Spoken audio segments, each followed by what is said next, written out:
My name is Kat Albrecht and I'm with Missing Pet Partnership. I'm here today to talk about using bait to capture a missing cat.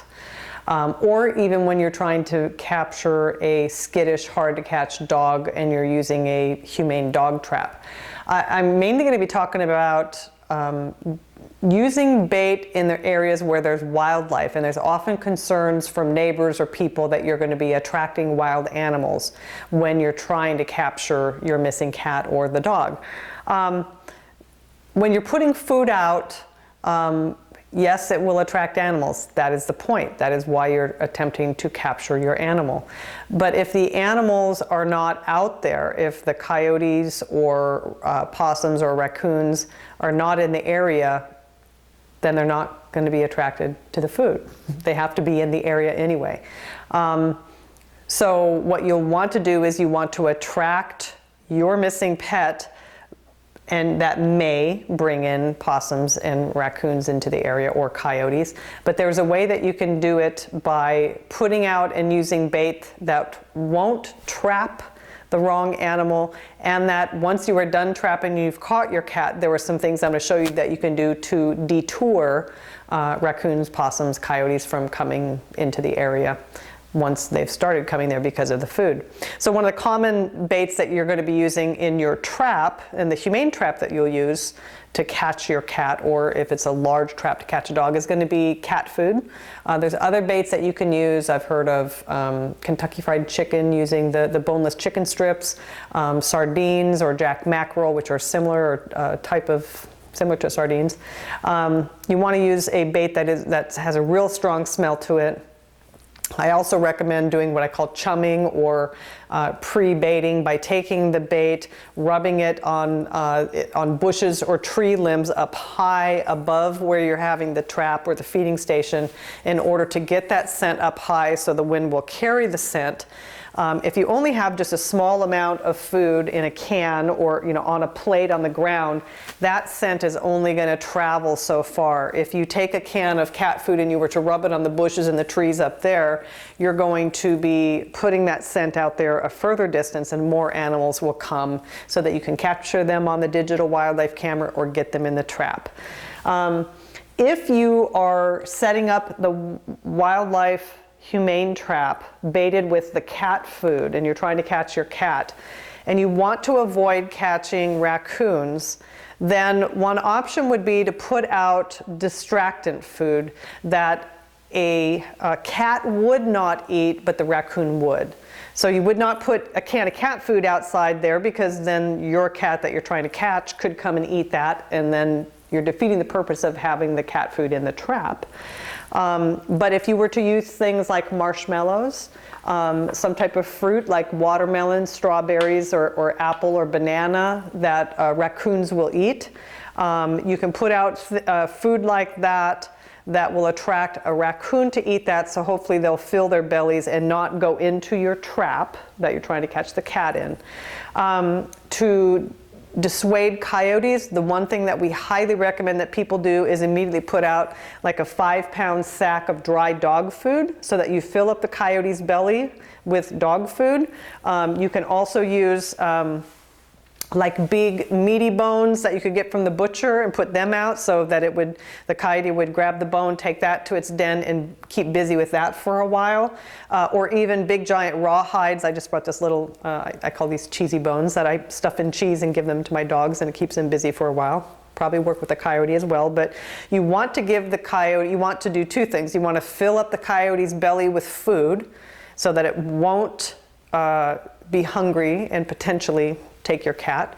And in a lot of studies have shown that coyotes are not going to go after and expend energy on catching prey when they have easy food. They are scavengers as well as predators, so they will scavenge and eat free food more than they'll waste the calories trying to chase their prey.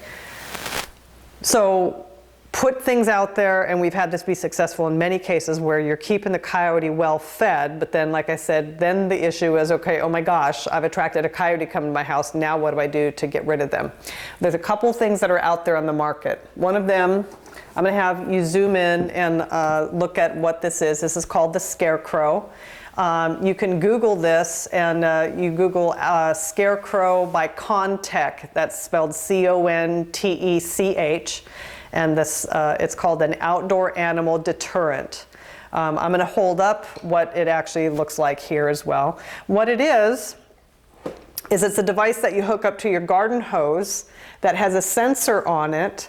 That when an animal walks in front of it, it's a sprinkler that starts shooting the air, shooting water, and it will immediately scare off an animal that were to come up there. So let's say that you put the food out there, you have coyotes in the area, you put your humane trap there for your cat, and then you set up the deterrent food, a bag of food and raw hide bones and what have you for the coyote. Then I would work on the next day or after you've caught your cat and got it back home, you would put one of these up in your yard.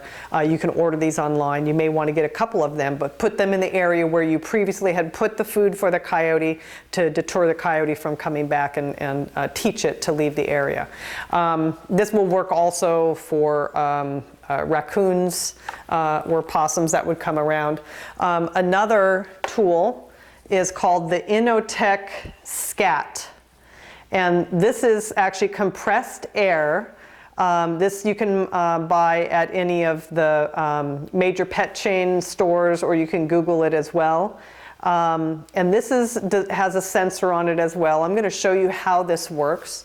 It has a switch, an on-off switch on the back, and you set this up, and you're able to create an area that we've used this on certain areas when we had a problem with one of the cats going into the kitchen and jumping on the counters.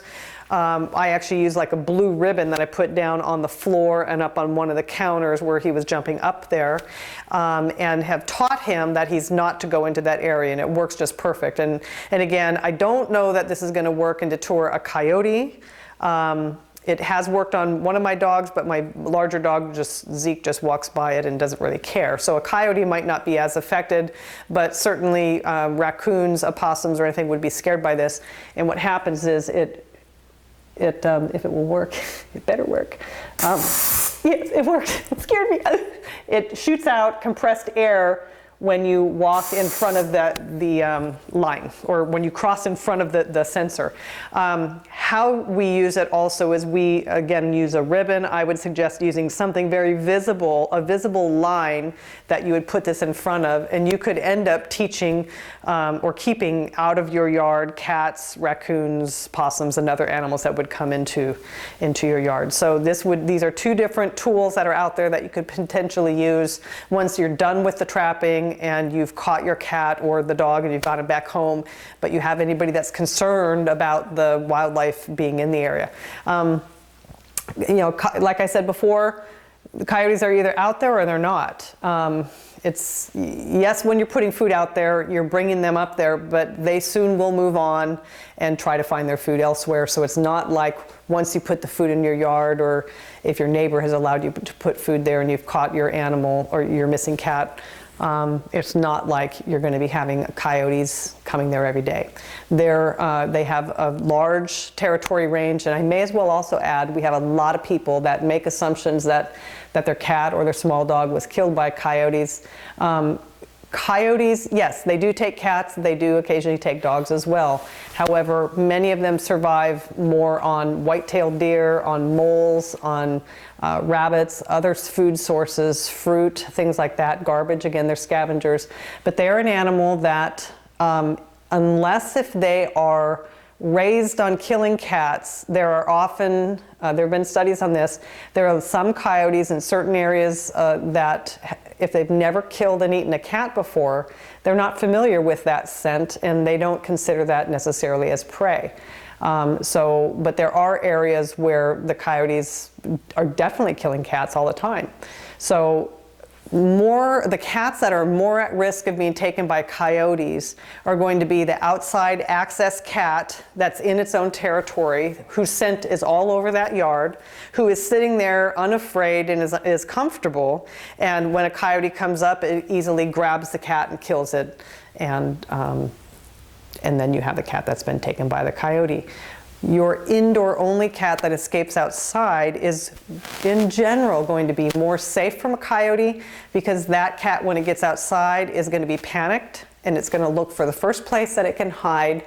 It's going to look for concealment protection, and it's going to crawl in or under there, and it's going to hide. And more than likely, it then won't be, its scent won't be all over the place, because there'll be a single scent trail from point A, the window at your house where it escaped, to point B, where it ran underneath the neighbor's home. And then its scent will be deposited under there, but again, if it's under a deck or under a house, it's more likely going to be safe from a coyote. So we don't want to say that coyotes aren't a danger. We're trying to educate people that more cats end up being killed because they end up in animal shelters where they're ultimately not claimed by the owner or anybody, and they're ultimately euthanized because nobody shows up to claim them, because their owners, when the cat went missing, assumed that the cat had been killed by a coyote. So we want to encourage you, look at our website, missingpetpartnership.org. We have a listing of pet detectives under the Find a Pet Detective National Directory page. You'll find a listing of pet detectives that can coach you and how to trap your cat, how to use wildlife cameras, how to hire somebody with a search dog to come out if that's the tool that's needed. But we just want to encourage you, do not give up hope. Your cat is out there, and hopefully you can get them back soon. Thank you.